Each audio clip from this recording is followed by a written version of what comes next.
पहले तो हम कहते हैं ना कि तुम कितना अर्न करते हो ज़्यादा इम्पोर्टेंट नहीं है, मगर तुम कितना सेव करते हो इम्पोर्टेंट है। आज तो थर्ड में बताता हूँ कि तुम कितना अर्न करते हो इम्पोर्टेंट नहीं है, तुम कितना सेव करते हो वो भी इम्पोर्टेंट नहीं है, मगर तुम कैसे इन्वेस्ट कर रहे हो ये ज़्यादा इम्पोर्टेंट है। अस्सलामु अलैकुम वरहमतुल्लाहि वबरकातुहू। आज मैं आपके सामने एक बुक है मनी साइकोलॉजी ऑफ मनी, जो लिखी है मॉर्गन होसल ने। तो उसमें जो उसने दो किस्से बताए हैं वो मैं बताना चाहता हूँ। उसमें एक किस्सा उसने बताया है कि एक आदमी रहता है जो बहुत ही गरीब ख़ानदान से होता है, ज़्यादा एजुकेटेड भी नहीं रहता है, और वो बहुत ही सब्र से काम लेने वाला रहता है। और दूसरा आदमी रहता है जो बहुत ही हाईली क्वालिफाइड भी रहता है, अच्छे ख़ानदान से भी रहता है और बेसब्रा रहता है, लालची रहता है। तो दोनों भी मरते वक्त कितनी संपत्ति, कितनी मालमत्ता, कितनी दौलत छोड़ के चले जाते हैं, ये उसने कंपेयर करके बताया।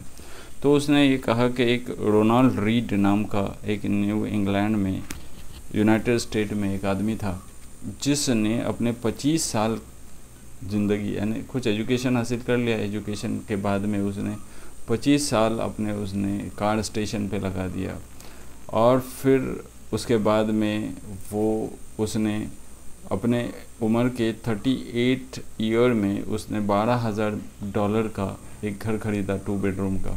फिर उसकी बीवी 50 साल में मर जाती है उसके, और फिर उसके बाद उसने कुछ बुक्स भी पढ़े और स्टॉक्स में उसने यानी मार्केट में उसने अपना पैसा डाल दिया था। ब्लू चिप्स कंपनी में उसने इन्वेस्ट कर दिया अपना पैसा।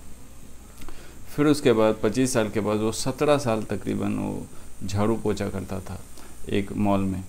तो वो ये बताना चाहता है कि वो 1921 में पैदा हो गया और 2014 में वो मर गया।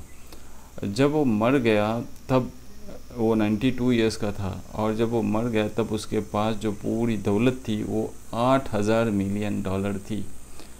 एक स्वीपर आदमी, एक आदमी जो कार स्टेशन पे काम करता है, वो मरते वक्त फिलानोथ्रोपिस्ट कहलाता है, क्योंकि वहाँ पे जो उसने मरने से पहले एक नोट लिख के रख दिया था, अपने वकील को दे दी थी। वो इसमें वो बताया था कि $2,000 मिलियन है, इसमें से स्टेप किड को दिया जाए और बाकी का पैसा जो 6,000 है वो वेलफेयर में लगा दिया जाए, हॉस्पिटल में लगा दिया जाए, लाइब्रेरी बनाई जाए उसकी।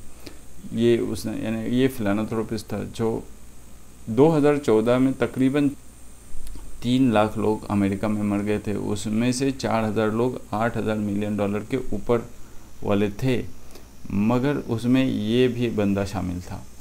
तब ऐसे कैसे हुआ कि एक स्वीपर आदमी जो इतनी मालमत्ता छोड़ के जाता है जब वो मरता है, वो इस वजह से कि उसके पास फाइनेंशियल प्लानिंग था। अगर हम भी फाइनेंशियल प्लानिंग करेंगे तो भी हम भी फाइनेंशियल फ्रीडम में चले जाएंगे, और हमारे पास भी मरते वक्त कुछ लोगों को देने के लिए मालमत्ता हो जाएगी। दूसरा एक आदमी था जिसके बारे में इसने बताया है कि उसका नाम था रिचर्ड फुस्कॉन। ये भी आदमी 1951 में शिकागो में पैदा हो गया।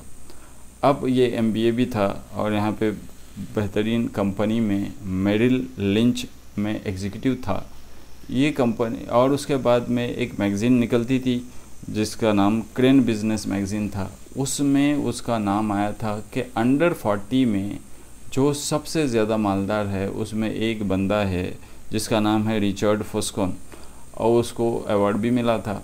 और उसके बाद में फिर उसने क्या किया, अपने 40 में वो रिटायर हो गया। वो भी फिलानथ्रोपिस्ट बनना चाहता था, यानी लोगों को अपनी जायदाद देना चाहता था, मगर उसने 18,000 स्क्वायर फीट का उस वक्त एक बंगला, एक घर बनाने का सोचा और उसने बनाया। उसमें तकरीबन 11 बाथरूम थे और 2 स्विमिंग पूल थे, 2 एलिवेटर थे और बहुत बड़ा लॉन था। और उसमें उसका मेंटेनेंस तकरीबन 90,000 रुपया था महीने का। अब ये 90,000 रुपया महीना उसको हमेशा के लिए भरना पड़ता था। अब उसने रिटायरमेंट भी लिया था, और उसके बाद यूँ होता है कि 2008 में क्राइसिस हो जाते हैं, शेयर मार्केट गिर जाता है और फिर वो आदमी बैंकक्रप्ट बन जाता है, यानी उसके ऊपर कर्जा आना शुरू हो जाता है, क्योंकि जो उसकी मालमत्ता थी वो उसको एक एक करके बेचनी पड़ी। और ये जो उसने अपनी पसंद का घर बनाया था वो भी 75% लेस अमाउंट में उसको बेचना पड़ा।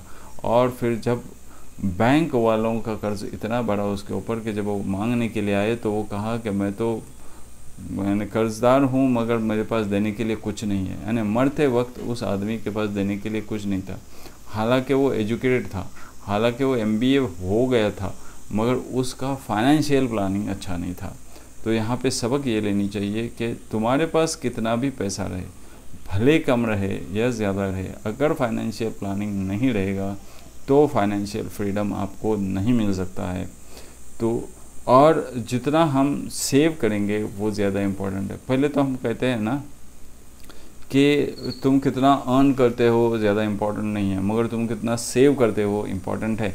आज तो थर्ड में बताता हूँ कि तुम कितना अर्न करते हो इम्पोर्टेंट नहीं है, तुम कितना सेव करते हो वो भी इम्पोर्टेंट नहीं है, मगर तुम कैसे इन्वेस्ट कर रहे हो ये ज़्यादा इम्पोर्टेंट है।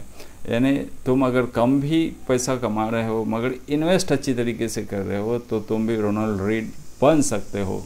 वाखिर दावाना अल्हम्दुलिल्लाहि रब्बिल आलमीन।